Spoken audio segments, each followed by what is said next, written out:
உள்ள போய் பாருங்க 3 மாசமா இருப்பாங்க. അവരോട് അനുവാദം വാങ്ങി ഞങ്ങൾ ആ വീടിനകം ഒന്ന് ഷൂട്ട് ചെയ്തു.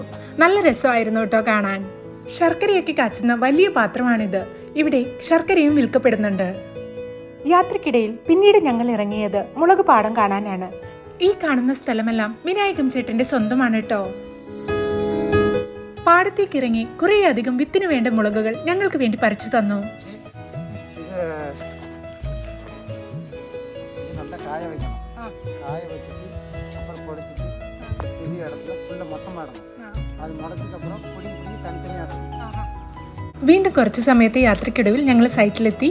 ഈ കാണുന്ന ഫിഷ് ഫാക്ടറിയുടെ കോസ്മെറ്റിക് പർപ്പസ് ചേഞ്ചസും അതുപോലെ ഫസ്റ്റ് ഫ്ലോറിൽ വരുന്ന ഓഫീസിൻ്റെ ഇൻറ്റീരിയർ ഡിസൈനിനും വേണ്ടിയിട്ടാണ് കേട്ടോ ഞങ്ങളിവിടെ വന്നത്. ക്ലയൻറ്റുമായിട്ടുള്ള ഡിസ്കഷനും കാര്യങ്ങളും ഒക്കെ കഴിഞ്ഞപ്പോഴേക്കും ഫുഡ് കഴിക്കാനുള്ള സമയമായിരുന്നു. അവർ നമുക്ക് വേണ്ടി അറേഞ്ച് ചെയ്തിട്ടുള്ള ഫുഡാണ് കേട്ടോ ഇത്.